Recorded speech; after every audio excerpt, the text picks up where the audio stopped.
नमस्कार दोस्तों, आरकेएन एकेडमी पर आपका हार्दिक स्वागत एवं अभिनंदन। दोस्तों, हम गुप्तकालीन साहित्य के बारे में जानकारी प्राप्त कर रहे थे। गुप्तकालीन अगला साहित्य है कामंदक की नीतिसार। कामंदक ने कौन सी पुस्तक लिखी है? नीतिसार लिखी है।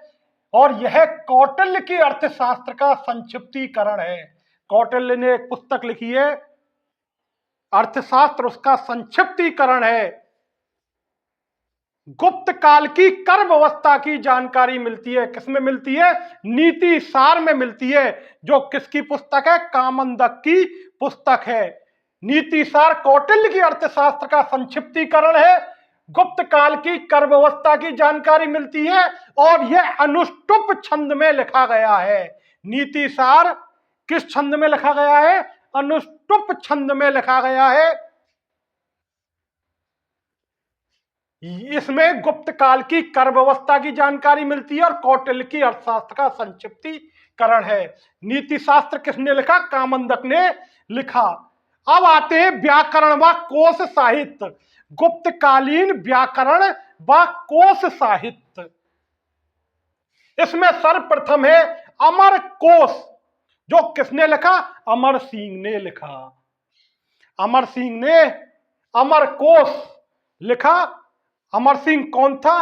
गुप्त दरबार में प्रसिद्ध संस्कृत कोशकार था।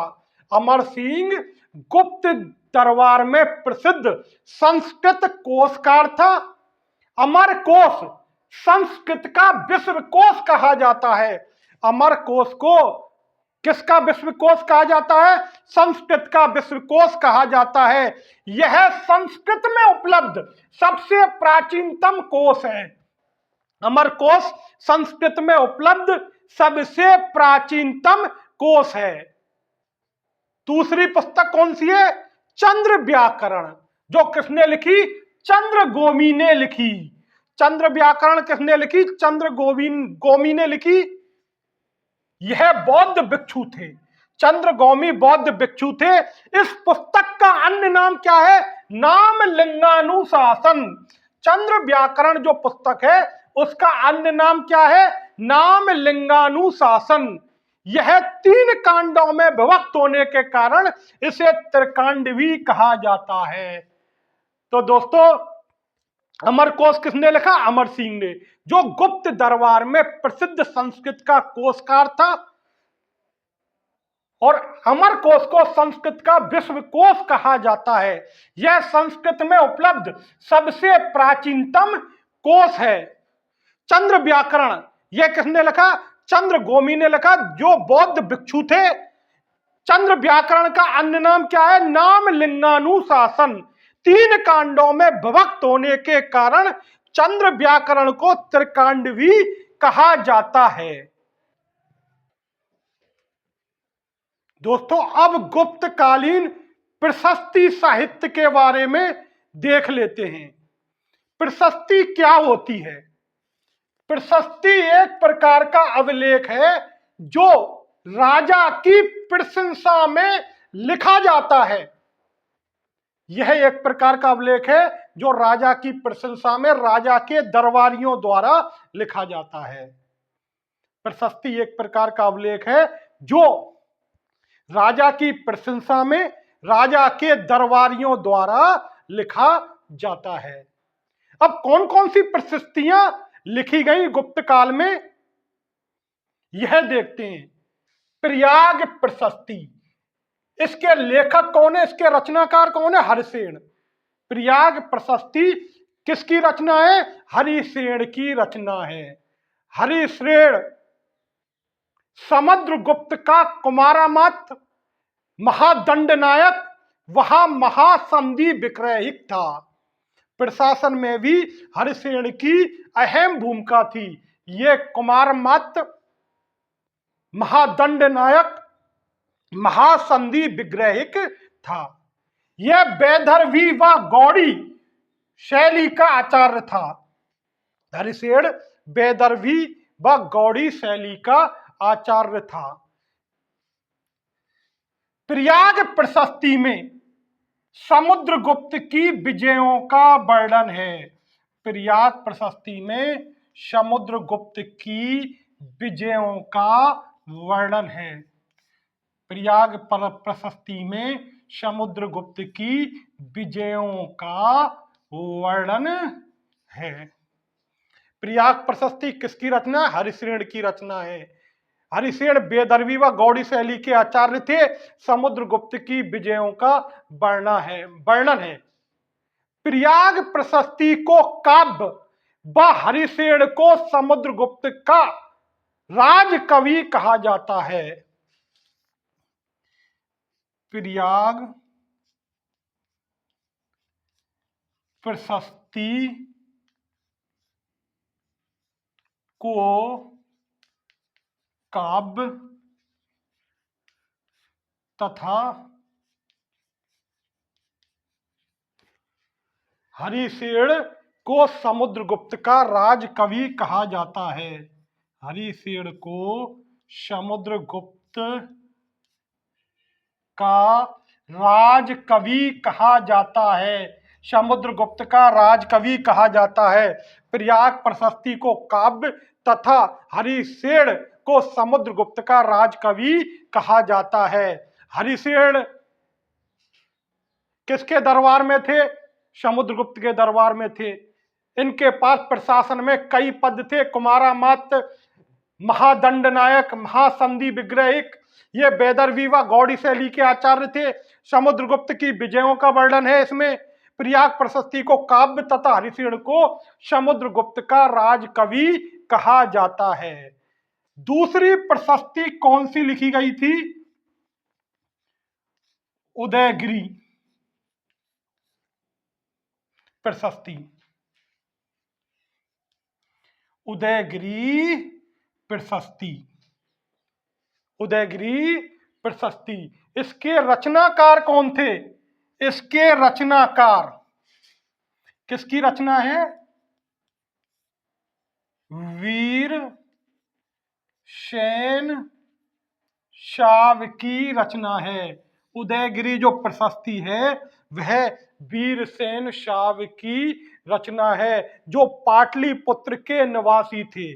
जो पाटलिपुत्र के निवासी थे। पाटलिपुत्र के निवासी थे और चंद्रगुप्त द्वितीय के प्रधानमंत्री थे। चंद्रगुप्त द्वितीय के प्रधानमंत्री थे। उदयगिरी प्रशस्ति किसने लिखी? वीरसेन साहब ने। पाटलिपुत्र के निवासी थे और चंद्रगुप्त द्वितीय के प्रधानमंत्री थे। अगली प्रशस्ति है मंदसौर प्रशस्ति। मंदसौर प्रशस्ति। मंदसौर प्रशस्ति। इसके रचनाकार कौन है? वसभट्टी। इसके रचनाकार, रचना किसकी है ये? वसभट्टी। इसके रचनाकार वसभट्टी थे और ये कुमारगुप्त के दरबारी कवि थे। किसके? कुमारगुप्त के दरबारी कवि थे। ये कुमारगुप्त के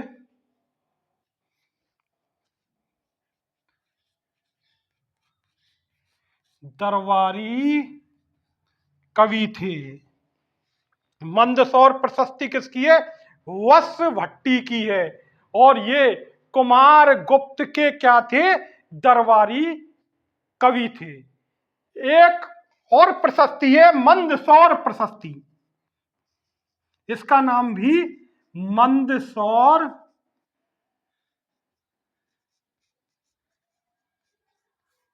प्रशस्ति है।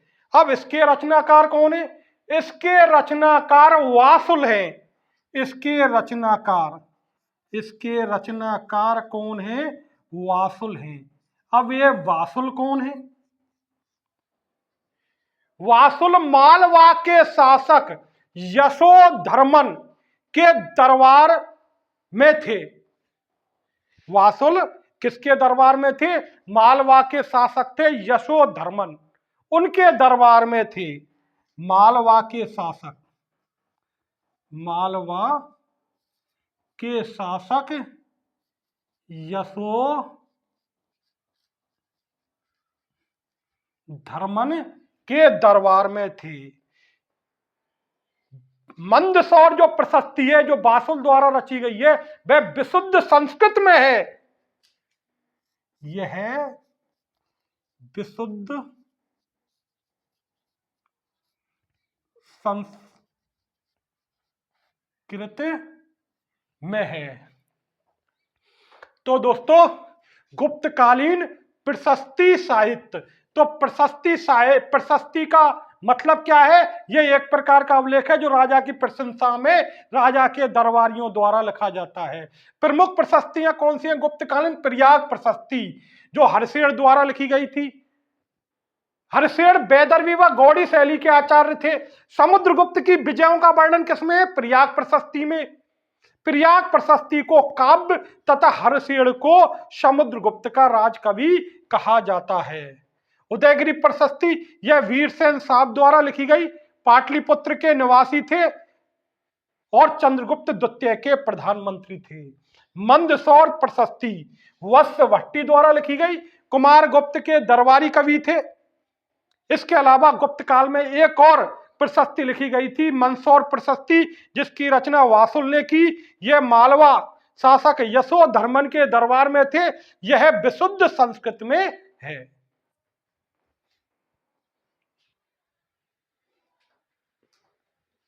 दोस्तों, अब गुप्तकालीन दर्शन साहित्य के बारे में देख लेते हैं। भारतीय दर्शन के इतिहास में गुप्त काल भाष्य रचना का काल कहा जाता था। भाष्य यानी टीका, किसी पुस्तक पर टीका लिखी जाती है। तो भारतीय दर्शन के इतिहास में गुप्त काल भाष्य रचना का काल कहा जाता था। गुप्त काल में विभिन्न दार्शनिक विषयों पर दार्शनिक वाद विवाद, तर्क तथा विचार विमर्श प्राय होता रहता था। अतः ब्राह्मण, जैन व बौद्ध तीनों प्रमुख धर्मों ने अपने दर्शन सिद्धांतों को लेखबद्ध किया। गुप्त काल में विभिन्न दार्शनिक विषयों पर दार्शनिक वाद विवाद, तर्क एवं विचार विमर्श प्राय होता रहता था। अतः ब्राह्मण, जैन व बौद्ध तीनों प्रमुख धर्मों ने अपने दर्शन सिद्धांतों को लेखबद्ध किया। शवर ने मीमांसा दर्शन पर शवर भाष्य लिखा। शवर ने मीमांसा दर्शन पर क्या लिखा? शवर भाष्य लिखा। अब मीमांसा दर्शन किसकी है? मीमांसा दर्शन जैमिनी की है। मीमांसा दर्शन किसकी है? जैमिनी की है। तो शवर ने गुप्त काल में मीमांसा दर्शन पर शवर भाष्य लिखा। वात्सायन, वात्सायन ने न्याय दर्शन, वात्सायन ने न्याय दर्शन पर न्याय शास्त्र लिखा, न्याय भाष्य लिखा। वात्सायन ने न्याय दर्शन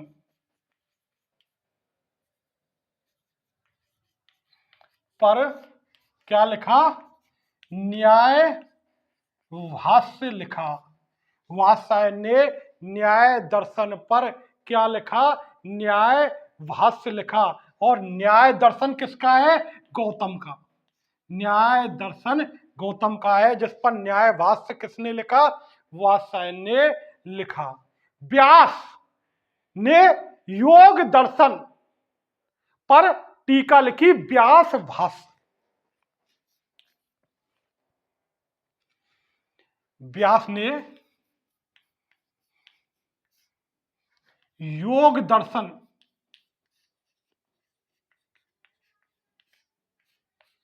पर कौन सा भाष्य लिखा? व्यास भाष्य। व्यास भाष्य। अब योग दर्शन किसका था? पतंजलि का। योग दर्शन किसका था? पतंजलि का। इसके अलावा प्रशस्तिपाद ने वैशेषिक दर्शन पर क्या लिखा? पदार्थ धर्म संग्रह। प्रशस्तिपाद, प्रशस्तिपाद ने वैशेषिक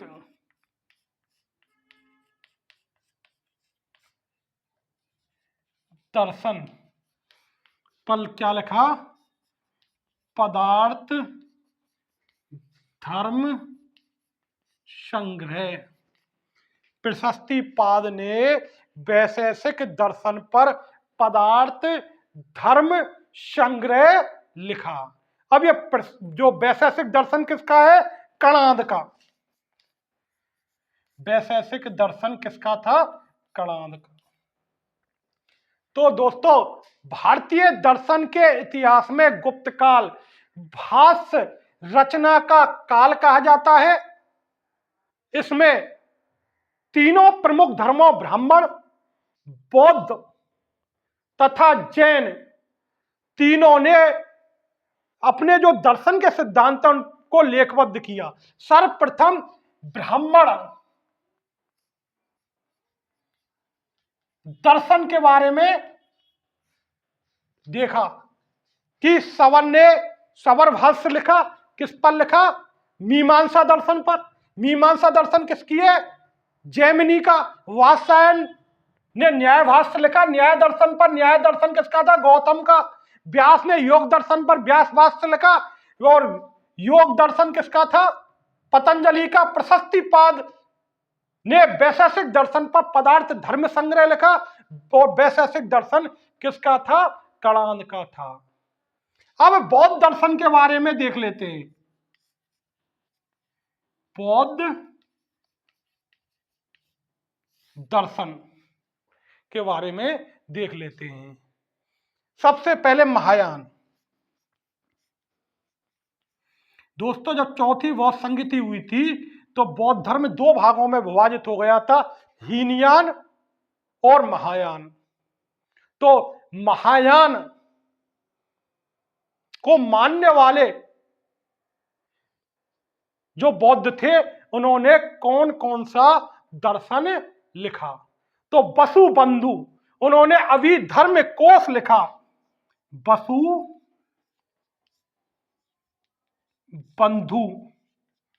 उन्होंने क्या लिखा? अभिधर्म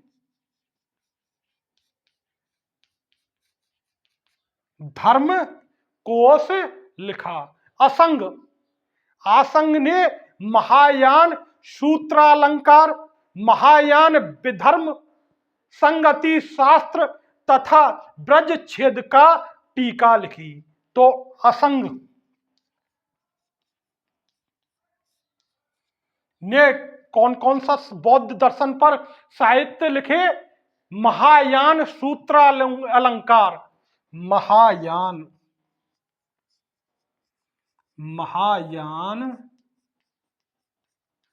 सूत्रालंकार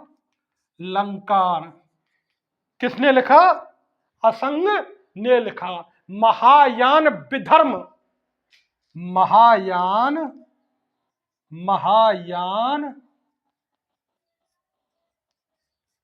विधर्म, संगति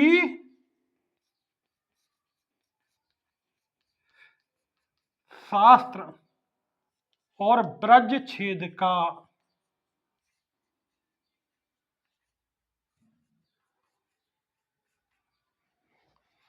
तो वसुबंधु ने कौन सी लिखी? अभिधर्म कोश। असंग ने महायान सूत्रालंकार, महायान विधर्म, संगति शास्त्र और ब्रज छेद का टीका। ये किसने लिखी है? असंग ने लिखी है।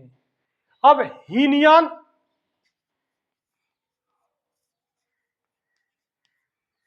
में कौन सा बौद्ध दर्शन पर साहित्य लिखा गया था? तो बुद्ध घोष।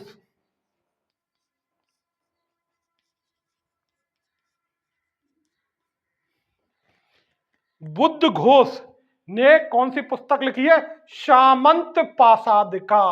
तो बुद्ध घोष ने कौन सी पुस्तक लिखी है? सामंत पासादिका, जो विनय पिटक पर टीका है। सामंत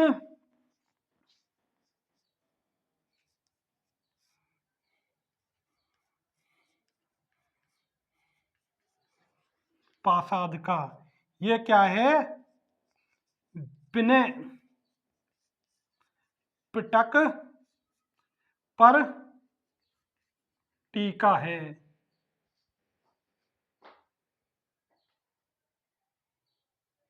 विनय वो पिटक साहित्य तीन है, विनय पिटक, सुत पिटक, अभिधम्ब पिटक। तो सामंत पासादिका विनय पिटक पर टीका है। इसके अलावा सुमंगल विलासनी और विशाल भंजिका। सुमंगल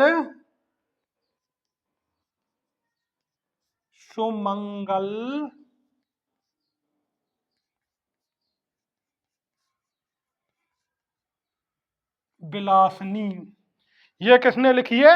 बुद्ध घोष ने लिखी है। और विशाल भंजिका, और विशाल भंजिका। तो असंग ने कौन सी पुस्तक लिखी है? महायान सूत्रालंकार, महायान विधर्म और संगति शास्त्र, ब्रज छेद का टीका। और हीनयान के बुद्ध घोष ने सामंत पासादिका लिखी है, जो विनय पिटक पर टीका है। सुमंगल विलासनी लिखी है और विशाल भंजिका लिखी है। इसके अलावा हीनयान के ही बुद्धगुप्त ने कौन सी पुस्तक लिखी है? अभिदंबा अवतार। बुद्धगुप्त ने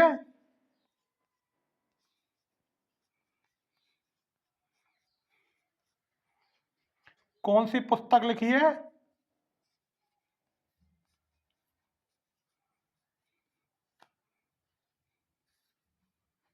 अभिदंबा अवतार।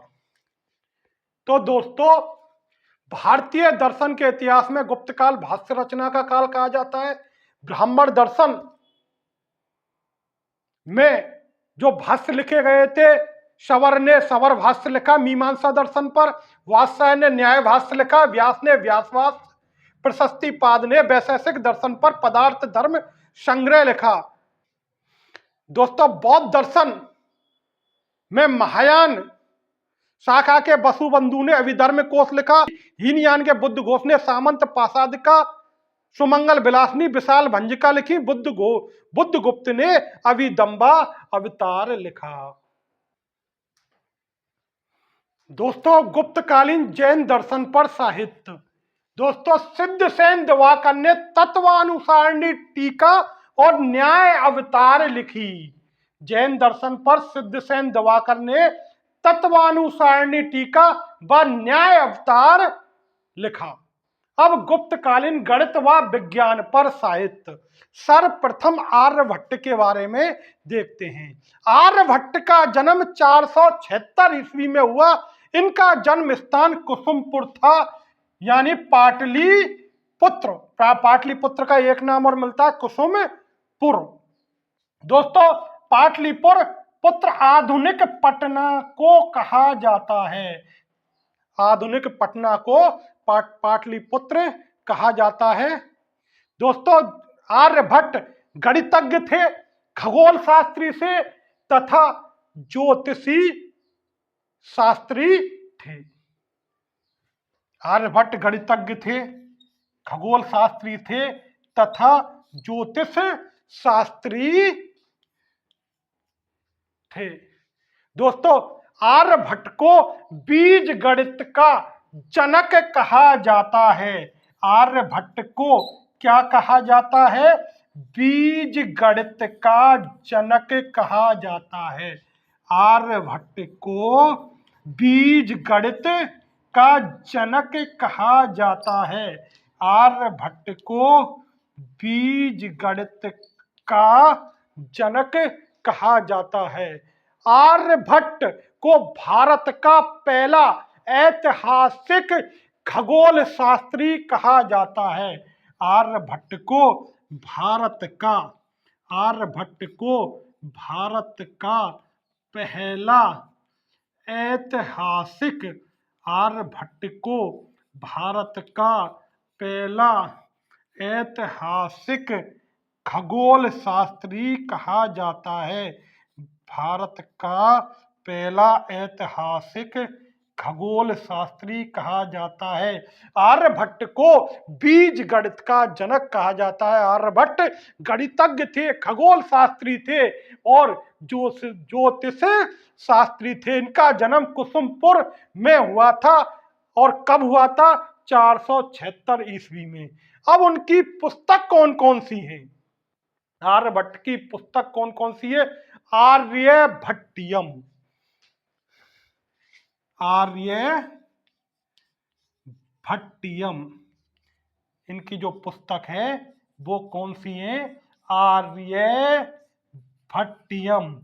सूर्य सिद्धांत, सूर्य सिद्धांत, सूर्य सिद्धांत, सूर्य सिद्धांत। 10 गीत का, 10 गीत का, 10 गीत का। तो कौन कौन सी पुस्तक है? आर्यभट्टियम, सूर्य सिद्धांत व 10 गीत का। ये भारत का पहला ऐतिहासिक खगोल शास्त्री थे। बीज गणित का जनक कहा जाता है। गणितज्ञ थे, खगोल शास्त्री थे, ज्योतिष शास्त्री थे।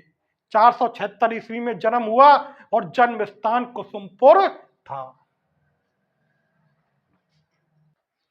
दोस्तों, आर्यभट्ट की कौन कौन सी पुस्तकें?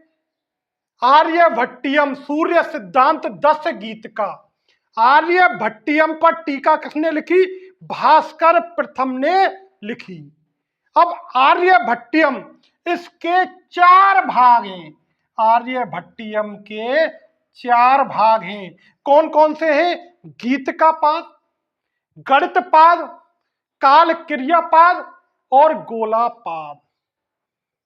तो गीत का पाद और गणित पाद में क्या है? गणित पर आधारित सिद्धांत दिए गए हैं। गीत का पाद और गणितापाद में गणित पर आधारित सिद्धांत दिए गए हैं। जबकि काल क्रिया पाद व गोला पाद में ज्योतिषी के सिद्धांत दिए गए हैं। ज्योतिष के सिद्धांत दिए गए हैं। आर्यभट्टियम के 4 भाग हैं। गीत का पाद, गणित पाद, काल क्रिया पाद, गोला पाद और गणित। गीत का पाद और गणिता पाद में गणित पर आधारित सिद्धांत दिए गए हैं। काल क्रिया पाद व गोला पाद में ज्योतिष पर आधारित सिद्धांत दिए गए हैं, यानी ज्योतिष से संबंधित हैं। सूर्य सिद्धांत, सूर्य सिद्धांत को आर्यभट्ट की पुस्तक किसने बताया है? अल-बरूनी ने बताया है। अल-बरूनी के अनुसार यह पुस्तक आर्यभट्ट की है। अल-बरूनी के अनुसार जो सूर्य सिद्धांत है, यह पुस्तक किसकी है? आर्यभट्ट की है। यह पुस्तक किसकी है? आर्यभट्ट की है। तो आर्यभट्ट ने 3 पुस्तकें लिखी, 10 गीत का, सूर्य सिद्धांत, आर्यभट्टियम। आर्यभट्टियम पर टीका भास्कर प्रथम ने लिखा। आर्यभट्टियम के 4 भाग हैं। गीत का पाद, गणिता पाद, काल क्रिया पाद, गोला पाद। तो गीत का पाद और गणिता पाद गणित से संबंधित है। काल क्रिया पाद व गोला पाद ज्योतिष से संबंधित है। सूर्य सिद्धांत पुस्तक को अल-बरूनी ने आर्यभट्ट की पुस्तक बताया है। गणित में जो पाई का मान होता है वो आर्यभट्ट ने दिया। आर्यभट्ट ने किसका मान दिया? पाई का मान दिया, पाई का मान दिया। और उन्होंने आसन्न मान कितना बताया? 3.1416, 3.1416 बताया। दशमलव प्रणाली और त्रिभुज का क्षेत्रफल निकालने का सूत्र दिया आर्यभट्ट ने। दशमलव प्रणाली, दशमलव प्रणाली व त्रिभुज का क्षेत्रफल निकालने का सूत्र दिया। आर्यभट्ट ने पाई का मान बताया 3.1416, दशमलव प्रणाली व त्रिभुज के क्षेत्रफल निकालने का सूत्र दिया। गणित पाद खंड में जो आर्यभट्ट का जो गणित पाद खंड है, इसमें अंक गणित, ज्यामिति, बीज गणित, त्रिकोणमिति के सिद्धांत दिए गए हैं। जो गणित पाद खंड है, गणित पाद, गणित पाद खंड है किसका? आर्यभट्टियम का। उसमें अंक गणित, ज्यामिति, उसमें अंक गणित,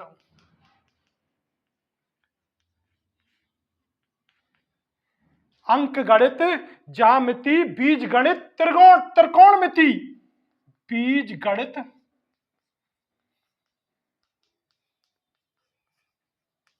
त्रिकोणमिति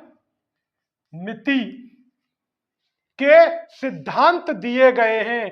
किसमें दिए गए हैं? गणित पाद में।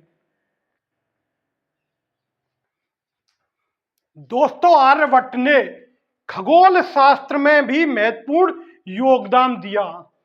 इन्होंने कहा कि पृथ्वी गोल है, वह अपनी धुरी पर घूमती है और सूर्य की परिक्रमा करती है। दोस्तों, सूर्य व चंद्र ग्रहण का वैज्ञानिक कारण इन्होंने ही बताया। इन्होंने सूर्य व चंद्र ग्रहण का वैज्ञानिक कारण बताया, सूर्य व चंद्र ग्रहण की व्याख्या की। सर्वप्रथम इन्होंने साइन व जया का खगोल में प्रयोग किया। सर्वप्रथम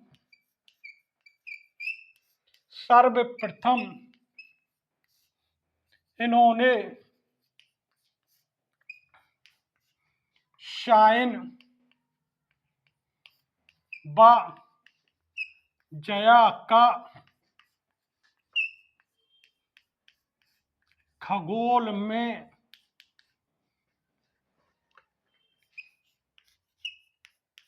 प्रयोग किया। तो दोस्तों, आर्यभट्ट ने खगोल शास्त्र में महत्वपूर्ण योगदान दिया, सूर्य व चंद्र ग्रहण का वैज्ञानिक कारण बताया। सर्वप्रथम इन्होंने साइन व जया का खगोल में प्रयोग किया। इन्होंने बताया कि जो पृथ्वी है वह अपनी धुरी पर घूमती है और सूर्य की परिक्रमा करती है। दोस्तों, इस चैनल को ज्यादा से ज्यादा सब्सक्राइब करें, शेयर करें तथा लाइक करें। नमस्कार दोस्तों।